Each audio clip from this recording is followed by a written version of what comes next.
Ladies and gentlemen, this is the main event of the evening. Hold one, Andre. You're not good at this. Get out. Let me tell you a personal story about Vince McMahon. You just made the list. Oh my God! Sorry, no speak English. Dummy. Goodbye and good night. Hold two, on bar. It's still real to me, damn it! Dummy.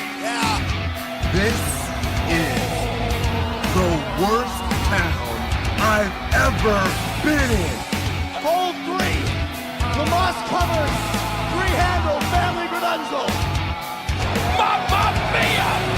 And now, Unchained.media presents the B Plus Podcast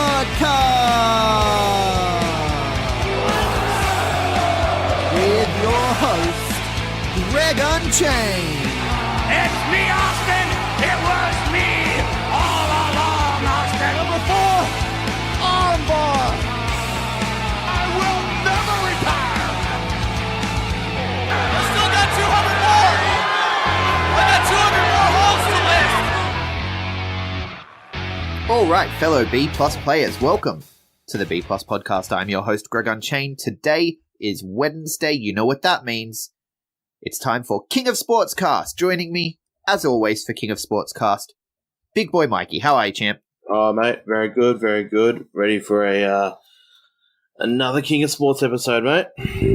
Yeah, absolutely. So King of Sports, for those who are unfamiliar, get familiar. We talk Ring of Honor, we talk CMLL, we talk Revolution Pro over in the UK, and of course, the King of Sports themselves, New Japan Pro Wrestling. We call it the King of Sports universe because these guys share a lot of talent. These guys co-promote shows, and it's kind of like its own little universe. So we have the view from the WWE universe on Saturdays, which is a good 12 hours a week. And now we have, I guess you could call it the view from the King of Sports universe. It's our King of Sports cast. So we wanted to start with Ring of Honor this week, but I think that given some of the news that broke today, it's very important that, I want to take a second to talk about it. What do you think, Mikey? Yeah, I think we need to. Yeah, well, I mean, it's been acknowledged by New Japan as well. New Japan Pro Wrestling sent out a beautiful tweet saying that a champion transcends boundaries, right? And they wished Roman Reigns the best of luck. So let's play the music.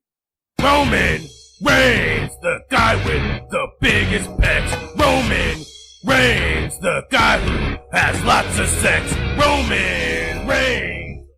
Roman Reigns on Raw today announced that he is once again battling leukemia. So that's terrible. It's terrible news. There's nothing else to say about it, really. Absolutely, mate. We will obviously go into depth into it on This Week in WWE later this week, but just my best wishes to Joe Inouye and the Inouye family, and Hawaii family, however you pronounce it. I'm sorry if I get that wrong. I was going to say, I'm pretty sure it's not annoy. He annoys some fans. It's the Anoa'i family. Hawaii. But yeah, anyway. no, I think it's a beautiful thing too to see. I mean, I haven't gone on Twitter because I didn't want to see what people on Twitter say because Twitter is a cesspool.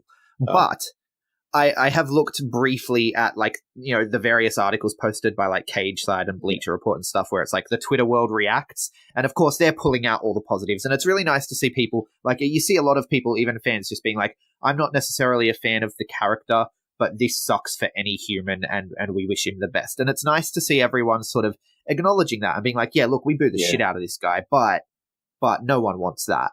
Yeah. And there's, New Japan, independent talent, former WWE talent that are all coming out, giving their best wishes, and it's just a show of, regardless of what company is paying you bills, you're all in it for the same thing. You're all pro wrestlers.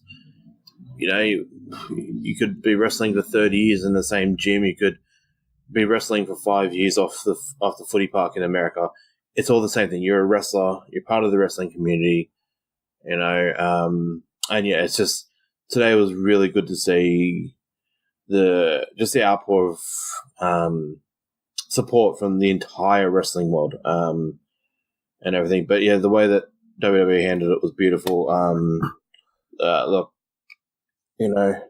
It's just one of those situations where yes, wrestling is a community and it's capable of such beautiful moments. And I'm sure Roman Reigns is feeling the love. And I'm not the praying type, but there will definitely be vibes sent out and some thoughts. He's in my thoughts, and it's definitely it is. It's a great moment in the sense that seeing all the positivity that can come from something so terrible and heartbreaking, and he's gonna fight it, man. Like he whether you like the dude or not, he's a fucking champion, and he will. He's a strong dude, and he'll fight it. So you know what broke me though? We'll talk about it tomorrow, we'll talk about it tomorrow. Anyway, let's get into. Well, not tomorrow, actually. Sorry, I'm breaking the fourth wall. We'll be recording again tomorrow, but people will hear us talk about this on Saturday on The View from the WWE Universe, which you're going to join us for, Mikey. I am. I just want to get prepared because I'm actually psyched for Evolution on Monday, which I'm a big women's wrestling fan. You know that. I love my Shimmer and all that, so I love women's wrestling. I'm not as big in Stardom as you are. I do watch a bit of it, but yeah, I'm really excited for Evolution. So I thought, you know what, the next 2 weeks, especially with your Red Dead Redemption week next week, I'm taking a week off, people. Yep. Have you found a replacement for me for this podcast next week? Oh shit, no. It's like I'm going it alone. I forgot about that. We should probably do that because you had one job, Mikey. One job, and that was to take over all the jobs I do. I have one job, and that was to be a WWE fan for the week again. But anyway, no. Yeah. No, not just that. You got to do the stuff that you normally do as well. What are you doing, man? What are you doing? I know, but killing the business. I will find someone. I will find a special guest for next week. There we go. I will find a special guest. Yeah, people will still be able to hear my voice. I'll still jump on and do like the intros and everything, and give everyone updates on my Red Dead Redemption situation. I'll let people know how I'm on in the game. By the end of the week, I'll be talking like this, like I'm a real cowboy. That was terrible. I promise I'll never do. If I don't see you doing a Threadbox review on top of a horse, I'll be really disappointed, mate. A Threadbox review on top of a horse. Is this? I feel like there's meme potential there. All right, let's talk Ring of Honor. Ring of Honor this week. We'll start with TV. So there's not a whole lot, like, there's a lot going on in all of these worlds. That's the thing. And so when we talk about it on the podcast, we've got to condense things down. Like, there's been a lot of announcements at the moment for the Global Wars tour, which is coming up at the beginning of November. But I'm not going to go into that stuff until we get closer to it. I like to preview things right before it happens. Yeah. So what we're going to do, we're going to talk Ring of Honor TV.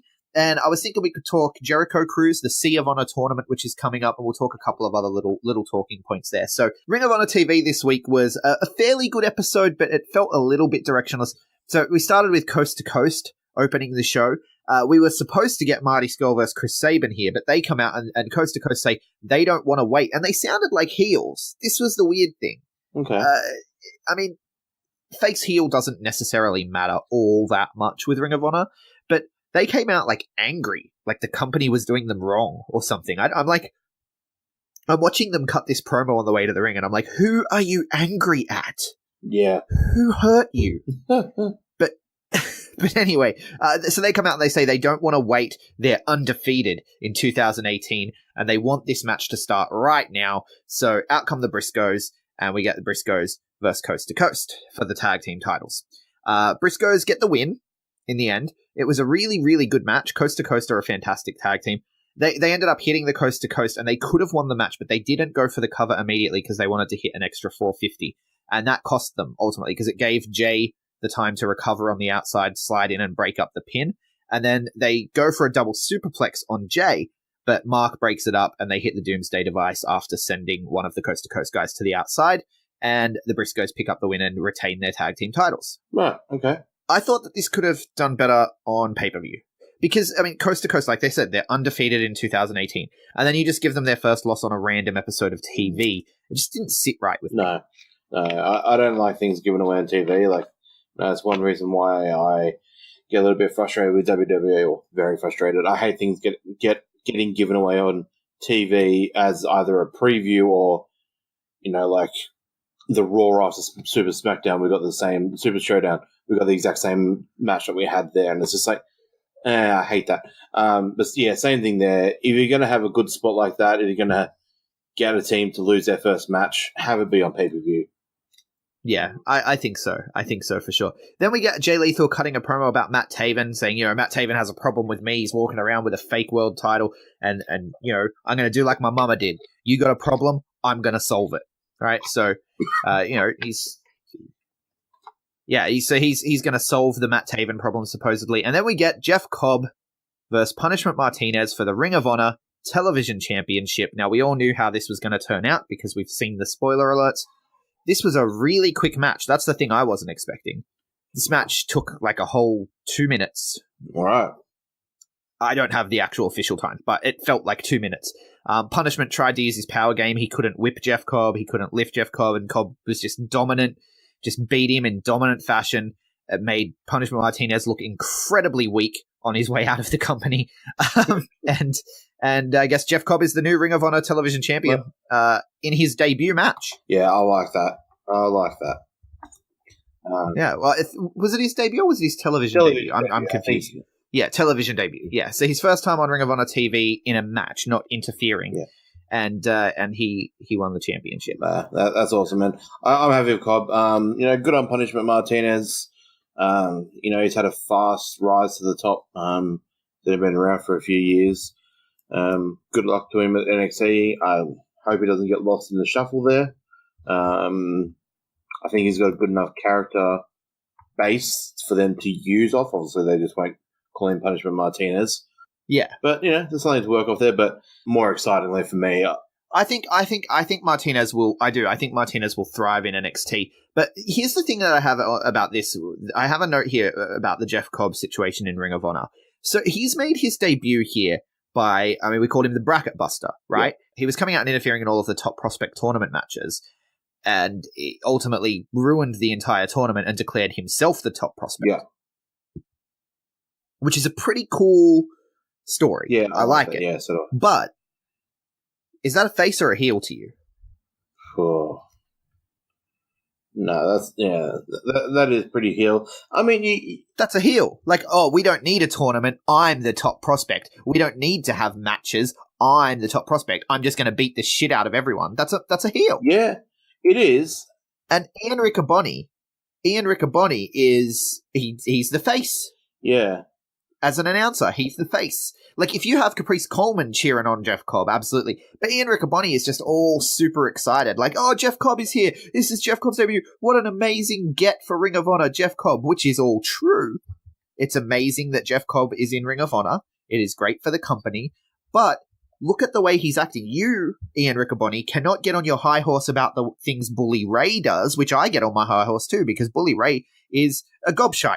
I'm sick of him. I got that word from our UK buddies. Gobshite. It's such a good word. I love it. I'm going to use it all the time. So, Ian Riccoboni, you can't get on your high horse about Bully Ray is disgusting, all the things he does, but then cheer Jeff Cobb and be so excited for him when he comes through the curtain. I like my announcers to be consistent. Yeah, no, fair enough. I think the thing with Jeff Cobb, like that, there's a different type of face and heel stuff that's going on. I hate always having to use WWE as a reference, but it's kind of like Braun. It's kind of like a Braun in a way, where like you don't have to be face or heel. Like obviously he's going through a heel story now, but he doesn't have to be a face or heel. He's just a big guy that should be able to dominate, and it's just a cocky big man heel. I think Jeff Cobb can do that. He is, one of the best sized guys in Ring of Honor. And he should be able to be cocky without being too heel, but it is still a heel thing, but I don't know. Yeah.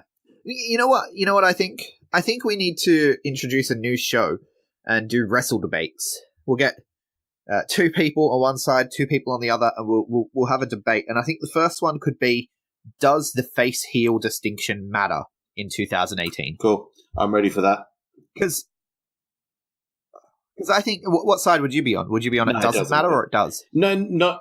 See, I would be on it does matter. Because I think, I agree. I like Shades of Grey, but at the same time, like, wrestling is good and evil. It is. That's what wrestling is. Okay, it is. Okay, I like it in.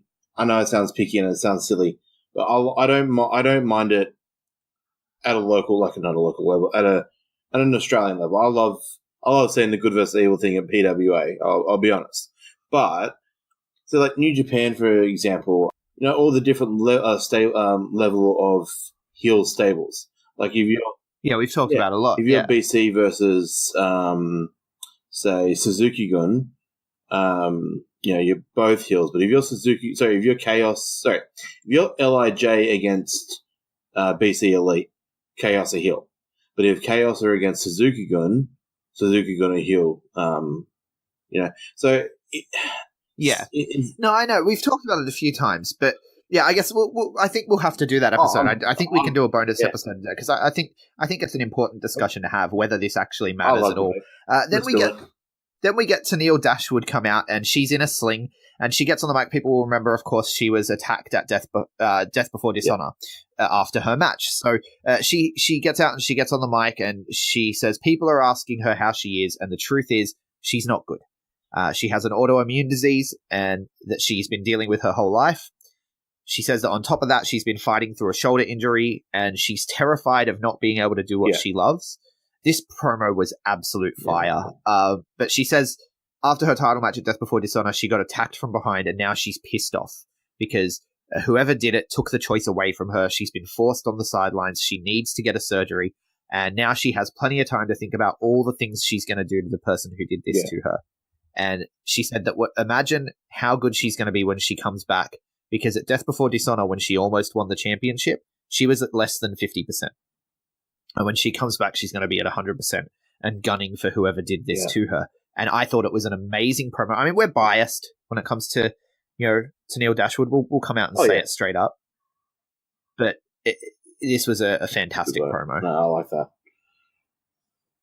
Very excited to see. I wonder who they're going to roll with. I mean, it could be someone who's not even in Ring of Honor at the moment by the time she gets back. So much talent out there, and Shimmer and Shine and all that. I'm sure there's, who knows. Yeah. Oh, there's a bunch of the girls in Rise really need to get picked up. I know Impact did some stuff with Shotzi Blackheart, and how she hasn't made her way onto another roster more permanently is beyond me. But moving on, Adam Page hypes up his match next week with Scorpio Sky in Las Vegas and says that after what he does, Las Vegas will be the worst town Scorpio Sky has ever been in. I thought it was a nice little promo. And then we get the main event, which was supposed to be the opener, because the opener was supposed to be the main event, but Coast to Coast were angry for some reason. Marty Scurll defeats Chris Sabin in the main event with the graduation, getting some momentum, getting back on the winning track after having this little thing that he did with Hurricane. And gets the win over Chris Sabin. There was not really any story to the match other than, this is Marty Scurll and Chris Sabin, and they both did the things that they do, and they had an amazing match. So overall, it was a good episode, but it didn't feel like there was any real momentum or movement, if that makes sense. Fair enough. There's Ring of Honor going into a busy few weeks, so... November, the start of November. So it's like they're relaxing at the moment, and they're getting ready for the cruise. And then when they get back from the cruise, that's your holiday, boys, because now we're hitting the ground running, and we've got a very busy November for Ring of Honor. Yeah, but let's talk about the cruise. Sea of Honor tournament. Now, this is going to air on Honor Club and also on Fight TV as part of a compilation of the best matches from the cruise. So we're not sure what is going to be on it, but we know that the main event, the Alpha Club versus Bullet Club, will be on this collection. And it also lists the Sea of Honor. So we're actually going to get to see this according to the listing on the Honor Club and the Fight TV app. But looking at the matches, we've got 8 matches in the first round, which means 4 matches in the second round, 2 matches in the third round, and then a final match. So you're looking at, 16 matches? Right. Yeah. Yeah. You're looking at 16 matches. There is no way, because it's listed on Fight TV as going for 3 hours. There's no way we're getting the whole tournament. We're probably only going to get quarters, semis, and final. Because there's so much. I'm just looking at the schedule of the entire cruise. It is 4 days. I'm getting FOMO just reading the schedule. Oh yeah, yeah. It's not all going to make it to tape, Of course not. unfortunately. No, like I don't know if you remember, like when I was younger, like when a Big Day Out schedule would come out, and you'd go through and you'd pick out like what things are clashing with what. I'm looking at this going, if I was on this cruise, I would have so much anxiety because, like, there's a DDP chat that goes for an hour that's also overlapping Kenny Omega Street Fighter Invitational. It's like what do you miss? It's such an awesome concept. Yeah, there's a lot going on, and from what I've read, though, it hasn't really sold that much. I'm guessing it's pricing. I think it's a little bit expensive. I think it's such a brilliant idea, though. I really do. And I know of some other like podcasts and stuff that do little cruises and everything, and they're quite successful with them. So I don't know if maybe he just shot for it to be too big. Although I don't think Jericho's spending any money on this. I think what's happened here is a cruise company have come to Jericho and said, "Look, we don't really get many people going on cruises, in the months before Christmas. So let's try to market something together." And he's gone, "Sure, you want to give all the boys a free trip around the Bahamas? Let's do it." So I think that's what's happened here. I don't think that Jericho's actually put this together. Yeah. If that makes sense. I don't think he's losing anything on it. I've just seen on night 4 there's a karaoke special from 11:30 p.m. to 1 a.m. with Marty Skrull. That is fantastic. What's with the elite guys just loving karaoke? It must be a thing that you fall in love with in Japan, because a lot of wrestlers when they go to Japan fall in love with it. But we'll have to ask Robbie about it. I know that Marty Skrull, fancies himself a bit of a singer. He's a boy band aficionado. Yeah, it's good to see. I hope he busts out some NSYNC, some Bye Bye Bye. Yeah, bloody oath. Some of that stuff. A little bit of a tease of him going to WWE, because I'm convinced that Marty Skrull at least is going to WWE. Oh yeah, I'm convinced, because he's not, when they talk about we're all going to stick together, he's never in the discussion. And his missus is there in WWE now, and I really think that I think he's 205 Live bound. Yeah, for sure. Well, I'd say NXT bound first, and then 205. Because. Oh, can you imagine how over he will be in NXT? Lord. He'll probably be the most over person they've ever had. Because the other 4 boys, Kenny, Cody, and the Bucks, they're not going to go to NXT. They're going to go straight to main roster. But Marty, Paige, and the other guys, unless they don't want to travel. If their whole thing is we want to chill for a couple of years, and if we relocate the families to Florida and go to NXT for say 3 years, then they get to just be at home. Or as per the other rumors this week, I know they've been shut down. We should touch on it before, as we're talking about Jericho Cruise. Oh, they've been shut down by Jericho. Exactly, Jericho's a worker. Exactly. He never tells the fucking truth. If Jericho's shooting it down, it's as good as true, as far as I'm concerned. We'll call it shut down by Jericho because it's officially shut down by Jericho's tweet. However, if anyone ever knows anything about Jericho, don't call it official. But we have to call it, unfortunately, shut down by Jericho for now, but we know what it means. Right. I'm interested to hear what JR says about it on his podcast, but we are, of course, talking about the rumors that the Elite are actually committed to a new promotion, which is going to be helmed by Jericho, JR, and backed by a billionaire sporting the guy that owns Jacksonville Jaguars and Fulham over in the UK Premier League. If that does go ahead, there are, if you include Cody, the Bucks, Jericho, JR is one of the biggest talent scouts in the history of wrestling. Jericho. Yeah.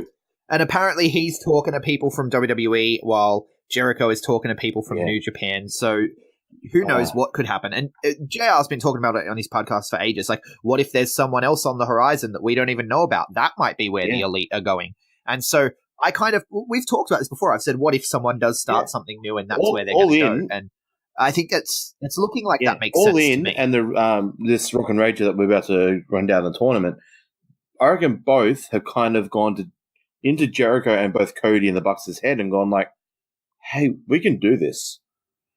We could probably do this. Jericho's just booked a whole cruise of all this awesome stuff with all these awesome people. Jericho's name means something. He's not just, I don't know, someone like a a mid-carder just jumping, an NXT guy just jumping to Ring of Honor or something. This is Chris Jericho. He's top 20 of all time, in my opinion. He's one of the biggest names in all of pro wrestling. Yeah. It means something, and it actually will be competition in America as a US competition. Did you see Cody's tweet? No, not yet.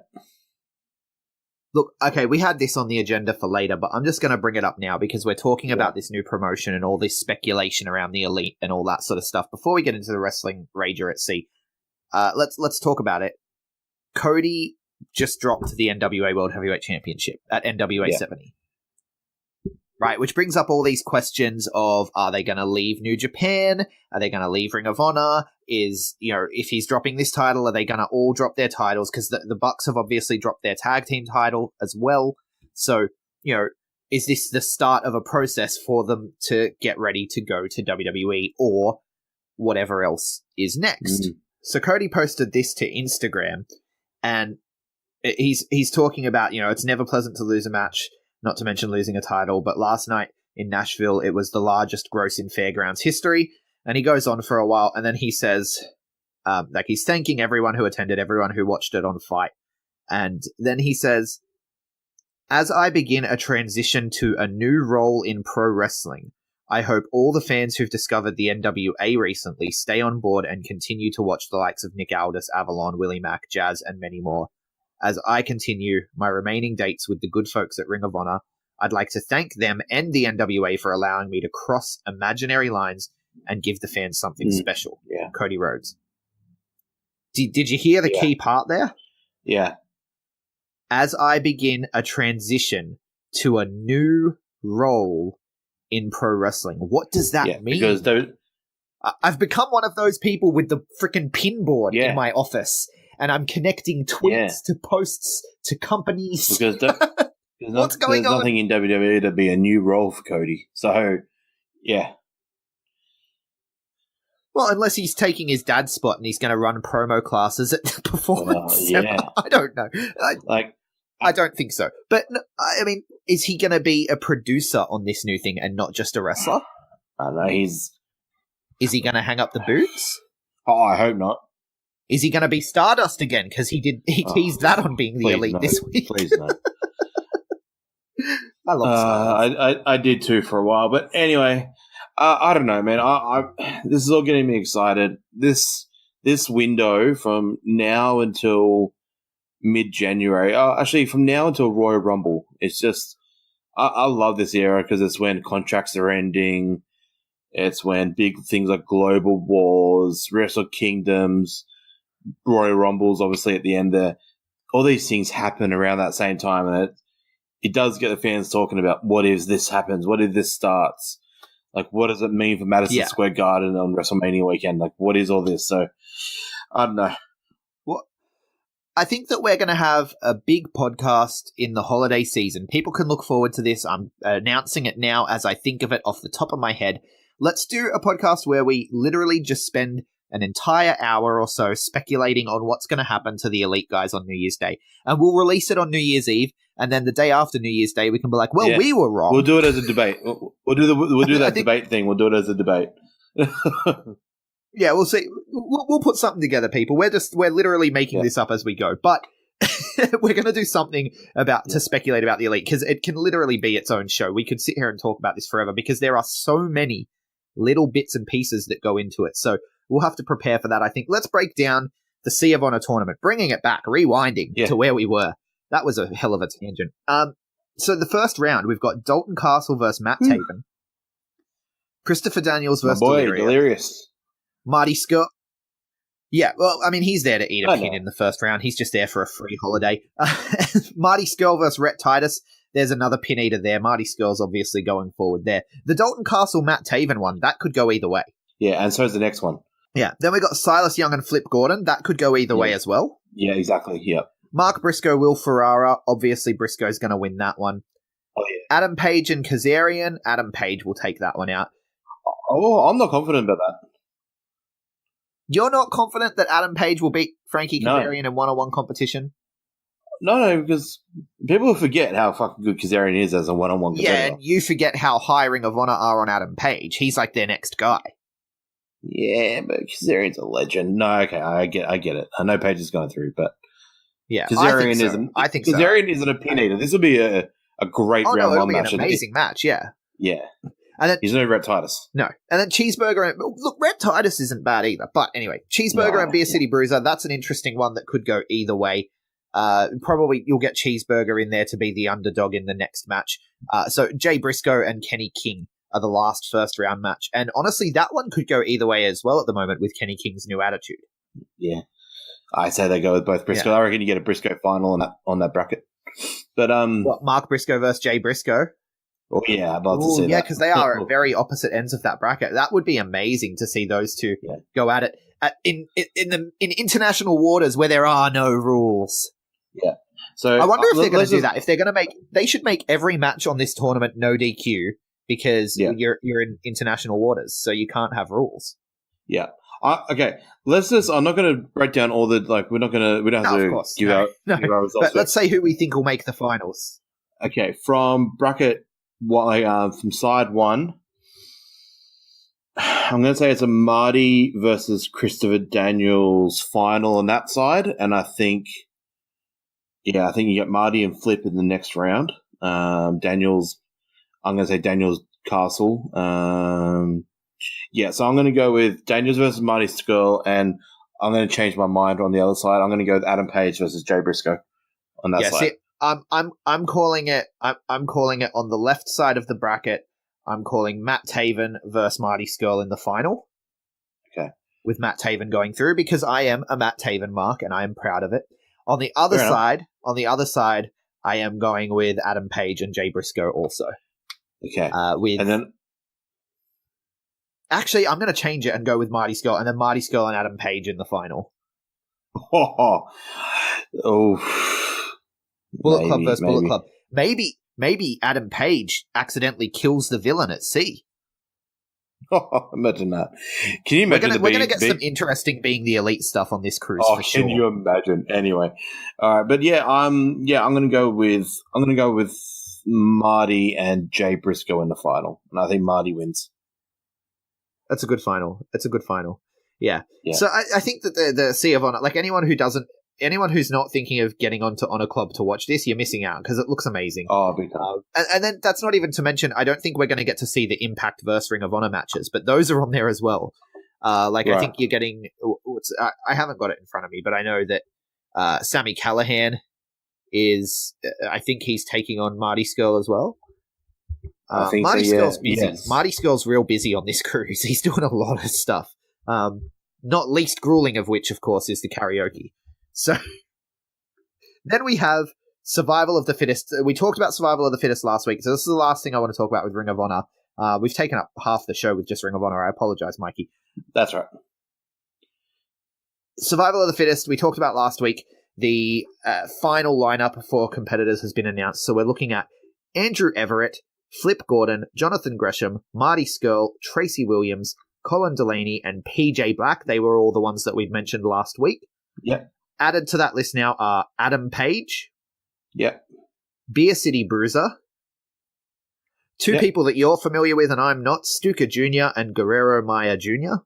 Yep. And the Luchasaurus. Now, Luchasaurus is, what's his name from Lucha Underground, right? Vibora. Yeah, that's Vibora. right. Yeah, Vibora. I don't know how to say it, but yeah, he's used to be the one that got Judas decapitated. He got decapitated by Taya. Exactly. Yes, he was in NXT under the name Judas Devlin back in the original, not original NXT days, but the first when like Seth Rollins won the NXT title. He was in the roster there. And so he's come a long way since then too, because he's actually quite impressive in the ring. Like he's a specimen, and he can go. And he's gotten a lot better over the last 2 seasons of Lucha Underground. He's gotten a lot better. I was pissed that they killed him off so early in this last season. But that's the final lineup for the Survival of the Fittest, and that takes place November 4th. So we'll talk about that more. Well, you'll talk about that more next week with whoever you talk about this stuff with. Yeah, absolutely. Yeah, well, exactly. Because here's the thing, people, like, I'm committed to this. Other than Evolution and probably, like, if the Nui Pro show comes out quick enough or any of that sort of stuff on PWA Play, other than that stuff, I'm not watching any wrestling for an entire week. And the only way I'm going to stay up to date is I still have to edit these podcasts because I haven't been quick enough at teaching anyone else how to edit. So you guys will all watch and talk about it, and I'll listen to what you guys have to say. And that's how I'll take it all in, because I'm not watching anything next week except for Evolution. Yeah, fair enough. Yeah. So I'm not going to have a clue. So don't ask me. Someone else is going to watch Ring of Honor for you next week. You're going to have to find someone. Yeah. But that takes us to south of the border, good old Mexico. What's happened this week in CMLL? So on Friday night, actually, let's start with last Tuesday night, actually. So, which is Wednesday for us. We had a very surprising result. That I know they announced that the title match was going to happen like a couple of days before, and I didn't even see it. I don't really keep my eye on the Tuesday show, but the CMLL Heavyweight Championship World Heavyweight title was actually put on the line on the Tuesday show between Ultimate Guerrero and Diamante Azul. It's been vacant for nearly 2 months. Marco Corleone had to, also known as Mark Jindrak for the old school WWE fans, had to vacate the title. I love Jindrak, man. Jindrak was so underrated. Yeah, and he was good in Mexico too. Like he's injured at the moment, and I think he's stepped out of the CMLL roster. So I don't know where he pops up again. But Ultimate Guerrero picked up the victory. Funny note, in Mexico, the show didn't work up until Guerrero picked up the final pinfall. So no one's actually been able to review the match because there's no actual footage of it online anywhere at the moment. Fair enough. It ended up coming up. Sorry, it ended up coming out, but no one could see it live. But yeah, no, it's all good. So Ultimate Guerrero has picked up his second CMLL World Heavyweight Championship. He had a run probably about 6 years ago, that went for 3 years. Let's see how long this one goes for. So I always say that I only watch the Friday shows because the big stuff happens on Fridays, but I was proven wrong there. So the Tuesday show also has big stuff with big title changes like that. So Super Friday last week was actually a bit of a special episode. We standard card with standard 6-man matches as standard. However, the most special thing about this card last week was it was Blue Panther's 40th anniversary. So if you're not familiar who Blue Panther is, you wouldn't be a lucha fan in the first place if you don't know who Blue Panther is. Blue Panther, like you said, it's the 40th anniversary. I don't know who Blue Panther is. You don't know who Blue Panther is? I do not know who Blue Panther is. I know Blue Demon Jr. I don't know Blue Panther though. The Blue Panther is he's been around obviously for 40 years, but his height was between say early 90s and mid 2000s. He was part of the AAA boom in the 90s with guys like Eddie and Ultimate Guerrero and Rey Mysterio. Ultimate Dragon. Rey Mysterio and all those sort of guys. He was a ultimate heel. Rudo. So he was unmasked 75th anniversary. What we have recently, we had the 78. So I think 3 or 4 years ago, he was unmasked by Villano 5, yes, the one that just recently passed away. So look, yes, it's a 40th anniversary show for him. He tagged with Panterita Del Ring, Black Warrior, and Euphoria, and took on an old rival of his, Mascara Anno 200, and also the team of Sanson, Quarteto, and Fodesto. They didn't give them the main event spot because, CML always just give Los Ingobernables the main event. That's just Rush and Pentagon, as they're trying to tell a little bit of the story on the side as Major League Wrestling at the moment. The Pentagon, Rush, La Parka stuff, they're sort of CML going on those lines as well. But it was a fantastic show. A happy 40th anniversary to a legend like Blue Panther. One of the biggest legends in all of Lucha Libre. The main event was actually really good. the Los Ingobernables, they're so fucking good. I want to see more of them in New Japan of Ring of Honor. I know that now, especially Rush is appearing a lot more in Major League Wrestling, and I'm glad that he's getting a lot more American time, but he needs more international exposure. He's a superstar. He's still young. He's like a Hiromu or a Naito. He's still really young. And I've seen a lot of mixed responses to Rush, though. Like, I've seen a lot of people who are not huge fans of him. Yeah. Just as many as I've seen rave about him. Yeah. So I'm kind of curious. I've only seen a couple of things here and there, Ring of Honor and MLW, so it's hard for me to say where I stand in that whole thing. Yeah. They're taping the rocket to him at CMLL. They're in a bit of a transition period between a lot of legends, like Blue Panther's 40th anniversary this year. They had Negro Cassis' 40th anniversary. A lot of older guys starting to now fade out. The really young guys aren't just there yet, so it's the 25 to 35-year-olds that are there that they need to build around, and that's guys like Rush. Like, they're spending a lot of time bringing guys like Pentagon in, but like guys like Rush and El Terrible, they're building around them, and they're strapping the rocket to him because he's money. Mexico love him. They're a rudo team, but he's a NATO of Mexico. He's a heel, but Mexico just love him. He has that long flowing locks. He's a good looking bloke, and they just love him. And I personally am a massive Rush fan. I hope the rest of the world do fall in love with him. Like, he'd be cool for a couple of RevPro shows or something like that. I'd love to see more of him. I hope he gets announced for Global Wars. I hope he gets, for CMLL, do send some guys to Global Wars. I'm guessing Stuka and who was the other guy that was in Maya Guerrero? I'm guessing they might be part of the Global Wars because they're already there for survival anyway, so they'll probably hang around for that. But other than that, nothing else really too special in CMLL. So let's jump over to the UK, shall we? Promotional consideration paid for by the following. Sorry to interrupt the podcast, B+ players, but I just need to take a second to tell you about Threadbox. Threadbox is a subscription service for men that makes looking good easier than ever before. Just fill out a few questions to start building your style profile, and from there you will be paired with a stylist who will send you new threads once a month, so you don't have to worry about checking the stores and finding new clothes. It's like having a personal shopper and stylist at your fingertips, and you just sit back, relax, wait for your awesome new gear to arrive in the mail. They sent me a box this month. I got a new pair of jeans. I got 2 shirts. You can check out the unboxing video on the Facebook page. And the best part about it is you can get in touch with your stylist by email at any time. So if you need new singlets, if you need new long sleeves, if you need new shoes, if there's something specific you want, you just let them know what you need and they'll tailor the box to your specific requests. It's a completely personalized service available on any budget. You'll always get way more value than you pay for because Threadbox work with all the best brands.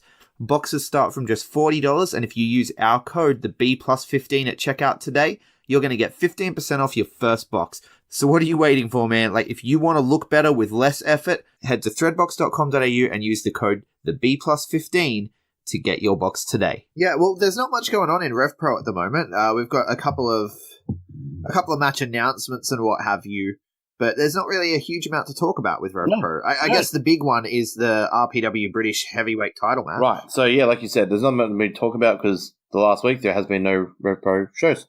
So, only 3 bits of news for me. Like you said, the British Heavyweight Championship has been announced for Power Struggle. This is cool. Right, so it's happening on a New Japan card. I love seeing titles being defended in another country. I love it so much. So the Minoru Suzuki Ishii 3 is going to happen at Power Struggle, which is fantastic. I like it. I like it so much. I hope they bring it to whoever walks out as a champion. I hope they bring it to Wrestle Kingdom. I want Wrestle Kingdom to have RevPro title, Ring of Honor title. They usually do Ring of Honor title, Wrestle Kingdom, but fantastic. I'm keen to see where this goes, because the next bit of news as announced matches, I'll touch on a bit more next week because they'll lead into this. But RevPro Uprising has been announced for November the 9th at York Hall. Tomohiro Ishii, if he remains champion, on the 5th, will be defending his title against David Starr, who's also the Cruiserweight champion. So he's going to be defending his title against David Starr. And also announced is our boys, Aussie Open. Dunkzilla Mark Davis and Aussie Aero Kyle Fletcher will be going up against... Oh, poor old Kyle Fletcher. They're going to go against Zack Sabre Jr. and Minoru Suzuki. Why poor Kyle Fletcher? He can hold his own. He can hold his own, but he'll be fine. I spoke to him the other day at PWA. I was like, mate, like, this is surely a match that you have me up, like, something you couldn't even think. He was like, oh man, like, it's going to be crazy. Like, Minoru Suzuki is just fucking awesome. Lethal. Yeah, that's going to be an awesome match. We'll touch on that a little bit more next week, and then with a review. Oh, you won't be touching on it because you won't be here. No, I won't be here, baby. I'll be in New Paraiso, riding my horse, tending to my farmlands, shooting people, robbing banks. I think there's a train hijacking at some point. That's what I'll be doing. Fair enough, buddy. Fair enough. Can you tell I'm very excited about my vacation? I sound like I'm going to Westworld. I'm going to be on my couch. Yeah. I just want to make that very clear. Westworld hasn't been invented yet, so for now it's just Red Dead Redemption. Yeah. And, well, yeah, that is exciting. But the only other little piece of news, Live at the Cockpit 33 has been announced for Sunday the 4th of November, so a very big couple of busy days for everyone, not just Ring of Honor. RevPro is getting a little bit busier now. Yeah, it's a busy weekend for everyone in wrestling. Like, we've got a big weekend here on November 3rd. They've got a couple of shows here as well. A big one over in Perth, a big one up in Queensland. I'm sure I'm forgetting some because I don't have my Aussie Graps notes in front of me. Yeah. And that's also the day that they're streaming the Chris Jericho Rock and Rager tour on Fight TV and on Honor Club. We've got the Global Wars tour kicks off that weekend. Power Struggle is that weekend. It's a huge weekend of wrestling. Yeah. Big time. I think I'm going to die because I'm going to be coming off the back of a week off, and then all of a sudden I've got like 1 billion shows to watch in 3 days. Yeah. Well, yeah. I mean, even like, you know, I've got a show on. I'm going to New Pro show on the 10th. Yeah, so it's a really busy week. So, but yeah. So the only other thing that was announced for RevPro, sorry, I was going to say, is Live at the Cockpit 33, which is Sunday the 4th of November. The only person that I know that has been announced is actually someone exciting for us. This is actually Juicy Gino Gambino. Mr. Juicy. Mr. Juicy, the BCOG. The MCW champion himself, Mr. Juicy. Right. He's claiming himself to be the MCW world champion now because he has defended the championship in, it was either Ireland or it was in the UK. He's over in the UK at the moment, and he defended the MCW heavyweight championship somewhere over there, and now he's claiming himself to be a world champion. I have to call foul on that, personally. Yeah. I don't think it's a world title. I think the unofficial rule, as far as I knew it, it was if it's on 2 continents, it's an intercontinental championship, and it's not until it's been defended on a 3rd continent that it becomes a world championship. Yeah. Yeah, it's always been confusing. I've always thought it was 5 countries, right? Regardless of where, regardless of what continent. But 5 countries, 3 continents. It's nowhere near enough for the MCW title right now. So still not a world title. No. So as far as I'm concerned, it's on 2 continents and 2 countries. Then it's not a world title. If he defends it in New Zealand, if he defends it in Japan, then I'll consider it. Yeah, exactly. However, that does us for... I do not recognize your status as a world champion, Juicy. I do not accept it. No, fair enough, mate. But look, that's us done with America, Mexico. Robbie was robbed. Robbie was robbed. That's us done with USA, Mexico, and UK. Let's go to our favorite Tokyo. Well, not Tokyo. Well, actually, it started in Tokyo. The New Japan. We're going to New Japan. We're going New Japan Super Junior Time Tag for the main event of the evening. Yeah. We're doing the Road to Power Struggle, right? Which of course contains our new favorite tournament, the Super Junior Tag League. Yeah. Featuring none other than our very own Robbie Eagles. Sir Robbie Eagles, yes, correct. Has he been knighted? Oh, he's been knighted by the B+. He's a Sir Robbie Eagles. By the royal power invested in me. But yeah, like it is frustrating with this show because it is with this tournament because New Japan, they do find it hard with the smaller arenas, like on Friday and Saturday night, and they were in Hiroshima and Ehime. I can't pronounce the name. But unfortunately, there was. You need to stop trying.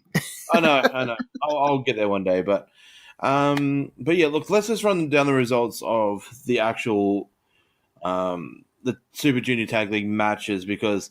Right. I've watched all of the Robbie matches. Okay. I've watched all of the Robbie matches that have come out so far. So the thing is that some of the smaller shows, they get released on like a day or so delay. Correct. Yeah. And so you can't watch them live, and it's like the single cam, sort of like what happened in the Super Juniors tournament, which, I mean, hopefully next year maybe, or the year after, it'll be more like the G1 was, and it'll be, treated a bit better. But I've made a special concerted effort to make sure I watch every single Robbie match, and I've watched a couple of other matches here and there while I edit as well. Okay. Well, for me, unfortunately, as I was not concentrating, I didn't know that the Friday, Saturday shows had popped up online yet.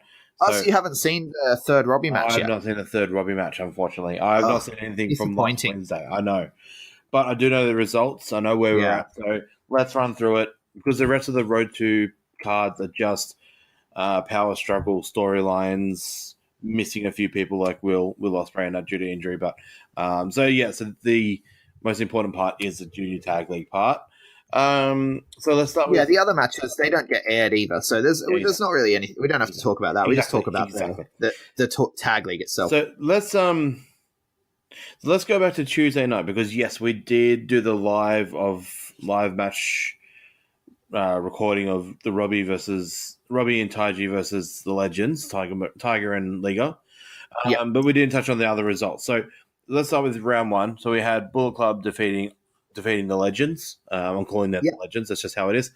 We had Team CMLL. Right, with Robbie Eagles. Robbie Eagles, of course, tapping out Jushin Thunder Liger in his impressive debut, which you can listen to our response to 1 week ago today. Absolutely.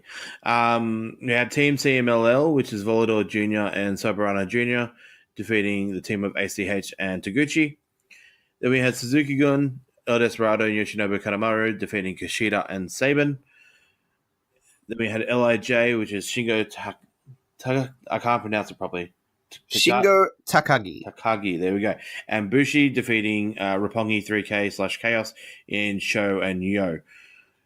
So we go on to round two. So these first two shows were at Korakuen. They are available on New Japan World. So these were the ones we watched live. Yeah, exactly. Yeah. So we had the Legends defeating Team CMLL. We had Bullet Club defeating ACH and Raizuki Taguchi. We had LIJ defeating Kushida and Saban. We had Roppongi 3K defeating Suzuki-gun. So going into Friday night, you had two undefeated teams in Bullet Club and LIJ. You had two teams without a win, which was ACH and Taguchi, and then Kushida and Saban. Then the untelevised shows in full. They are broken down, like we said. Round three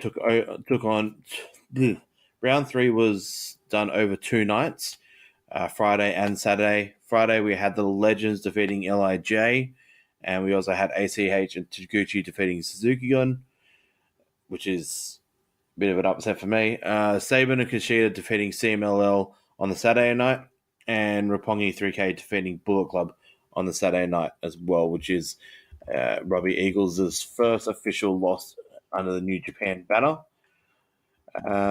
So as of last night, which was a Monday show in Shimane, we had 2 more matches, but the round 4 matches were started last night, but the other matches they would have just been finished in the last hour from us recording tonight, so we don't know the results of tonight yet. So Monday night we had LIJ defeating Team CMLL. Then we had Roppongi 3K defeating the Legends.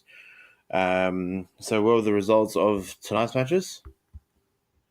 So tonight we had El Desperado and Kanemaru defeating Robbie Eagles and Taiji Ishimori. Ooh. And we had Kushida and Saban getting the win over ACH and Ryusuke Taguchi. Okay. So, with that, I think hopefully they're updated on Wiki. No, they're not. Okay. So, The points as they stand at the moment, we have Sho and Yo on 6 points. correct. Yep. Bushi and Shingo Takagi on 6 Correct. points. We have the Bullet Club, the Legends, as you call them, Kushida and Saban and Suzuki Gun all on 4 points. And down there, lonely at the bottom of the table, just as we predicted, Team CMLL, Volador Jr., Soberano Jr., and Ryusuke Taguchi and ACH. And now, just to let you know, Bushi and Shingo Takagi had the number one spot due to time victories. And I think, did they pick up the win? Yeah, and they got the win over Sho and Yo. So, New Japan with their tournaments, with their tournament, the league style tournaments, they count the victories against each other as tiebreakers and time as well. So at the moment, Bushi and Takagi are on top of the leaderboard, followed by Sho and Yo, so they're both equal. If time stood still right now, that would be the final. Then you said we've got 4 teams on 4 points. Fortunately, Robbie Eagles and Taiji Ishimori are going to move down a bit because Kanemaru and Desperado took the victory over them, so they're going to have the tiebreaker against them. So, but look, it was a strong start. Strong start for the OGs, kind of like you in fantasy. Oh, don't you start now? Well, Maddie, I was listening back to it in editing, and just Maddie burnt you good. So I thought I'd throw a bit of salt on. But I did actually win this weekend. But look, there is a couple of other things I wanted to talk about with New Japan quickly before we go. I've seen a lot of people very upset that Kenny Omega is not on the Power Struggle card or the tour at all.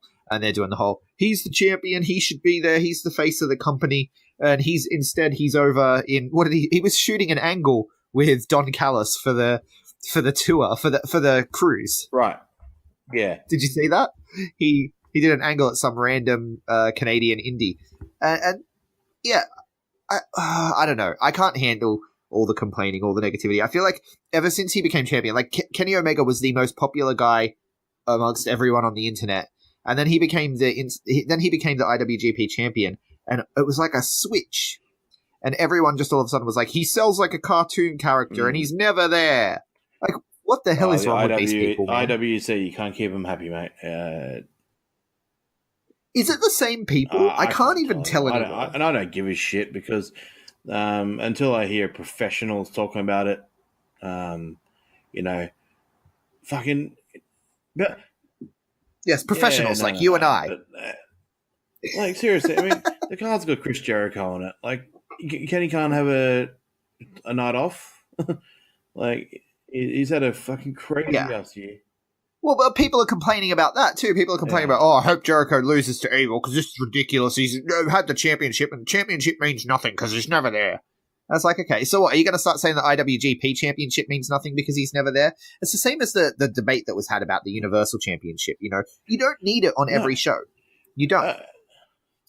Power Struggle's not a big show. And do you really want to waste your heavyweight champion in a tag match? Like, if it's a meaningless tag match? I'm an old school fan. Like, I love 80s and 90s stuff. And especially my biggest mark out was Nitro during the 90s. Hulk Hogan was never, like, Hollywood Hogan was not on every single Nitro, every single pay-per-view. The title was never defended on every single pay-per-view and every fucking show. Yes, every show, make sure you have, every week, have a little bit of a presence from your champion, whether it's on social media, whether it's via a video at the arena or something. Yes, do that. But he doesn't have to be there every single week. He doesn't have to be there in every single show. Because what you want your champion to be, the shit with Brock Lesnar in WWE, that was a little bit frustrating because that was little bit too much, and you knew the backstage shit behind it that kind of frustrated you. But when it's someone like a Kenny Omega, God damn it, really? this period is about the tag league anyway. It's about the tag scene. Like it's all right. Yeah, it's about the juniors. To have the heavyweight champion there would overshadow. In 8 weeks, he's going to have Wrestle Kingdom. That show is going to be built around Kenny Omega and Tanahashi. Yeah. Like, let this be about the tag leagues, both divisions. Like, fuck, it frustrates me so much. You don't have to have the champion on every show. He fucking did the bloody... Yeah, plus, it's better for his body to take a bit of time He did a whole off. fucking G1. And then when he comes back, he can have a He did better a whole match. G1 tournament. Like, where's Brock Lesnar doing a fucking G1 tournament? Or, fuck, like... don't... Yeah. No, I get you. I get the frustration. But it's just annoying to see it. The amount of... Just the way... like I said, it was like a switch. Just like a light switch. And people just turned it on as soon as he became the champion. I guess, you have a bigger target on your back, not just from the competitors, but from the fans as well. It's pretty ridiculous. And the last thing I wanted to talk about, though, was something interesting from one of the post-match interviews. Have you been watching the post-match interviews? A little bit of them. Which one are you talking about, mate? Jay White says he has a mole in Chaos. Yes. He didn't use the word mole. I think he said he's got a man on the inside or something to that effect. But yeah, there's apparently, according to Jay White, I mean, he could just be shit stirring. It could be mind games, but a mole in Chaos. Who do you think it is? I'm going to tell you who I think it is. Yes. Will fucking Ospreay. Will Ospreay? You think Will Ospreay is going to join the Bullet Club? Oh, yeah. No. They haven't got it. Every stable's got their English man. Get him in. Nah, I reckon he could be, because he's about to, he's part of that. He does talk about how much he loves the Oceania area and stuff like that. Like, yeah, that's true. He's big on the Australian scene. He loves New Zealand. He loves SPW, I think it is. He loves the Japanese scene. Like, he would be the perfect. Imagine him and Robbie being in the same stable. No, yeah, I don't think so. All right, you want to hear mine? Yeah. I mean, what I want it to be, Tomohiro Ishii. You see, I don't want it to be a Japanese guy. I want it to be Ishii, but logically speaking, I'm thinking, because they did say they had their eye on an American, right? Mm-hmm. Rocky. His name is that of a gun. Trent Beretta. Okay, yeah. Actually, best friends. I mean, he's got the gun symbology right there, Beretta. Yeah. Right? Yeah. Like you had the sniper of the skies, so it made him an obvious choice. No, I think there's something there. I think that Beretta is one of those guys who, look, I love Chucky T. I love me the Kentucky Gentleman. I've been a big fan of him from since I think the first time I saw him was probably in Chikara. Oh, wow, yeah. Yeah, and he does fantastic work. He's a highly entertaining wrestler, and I'm a big fan. But in terms of in New Japan and in the style that gets worked in New Japan, Trent Beretta has a much higher potential than Chucky T. Let's be honest. Yeah. In terms of the style in New Japan, I mean, Chucky T could become the next Yano. Who knows? What about this idea from Chaos? I know, because he's been very part of the story. Been used a bit of a tool, and yeah, okay, he's not American, but he's technically an American wrestler, if you want to call it. What about Rocky? Oh, you think? No, Rocky wouldn't turn. He's been too vocally opposed to Jay White. Yeah, which is for me maybe a call out to maybe something happens there. You think he's putting it on? He's putting it on the announce table, pretending to hate Jay White while he's slipping him information under the table. Never know. Well, like for me, he's the king of sneaky style. For me, I know Gato and Jado are in there, but that's different because they're Gato and Jado. But I don't want to. Yeah, I'm gonna go with logically. I think it's gonna be Beretta, but I really want it to be Ishii. Okay, I really want it to be Ospreay, but Beretta is the logical option. Yeah, we're counting out Goto. Goto gets counted out a lot. He does. But Goto is an Okada boy. I know that means nothing because Gato turned on. So is Ospreay. Yeah, true. Beretta wasn't. Beretta actually was before Okada, so that could work. Yeah. Exactly. Needless to say, this is interesting as hell. And stop complaining about Kenny Omega not being there because there's a lot of interesting stuff happening anyway. Exactly. How about that? And with that, I think we're done for the King of Sports universe this week. Is there anything else you want to talk about, Mikey? No, mate. I thought this was going to be a quick one, actually, but we went on a little bit too much with the Jericho's cruise. But anyway, it's all good. Yeah. Well, look, it was important discussion. I think there's 2019 is pretty much going to revolve around what the Elite end up doing. The start of 2019, anyway. Exactly. We're going to end hot and start hot, so it's going to be good. Yeah. So let's leave it there. Where can people find you, big boy? At BigBoy_EST86 on Twitter. And yeah. And I am at GregUnchained on Twitter, at the GregUnchained on Instagram. We collectively are the B+ Wrestle on Twitter because wrestling wouldn't fit the B+ Wrestling everywhere else. Like, share, subscribe, leave us a 5-star review if you feel so inclined. We love to hear from you if you like what we do. We like to talk about all things wrestling, and it's we want to grow this as a community, and we want to get everyone on board and talking about this thing we love, which is pro wrestling. As always, thank you so much for listening. Bye. Hold one. Arm drag. You're not doing this. Get out. Let me tell you a personal story about Vince McMahon. You just made the list. Sorry, no speak English. Dummy. Goodbye and good night. Hold two. Arm bar. This is the worst town I've ever been in. It's still real to me, damn it. Dummy. Hold three. The moss covered. Three-handle.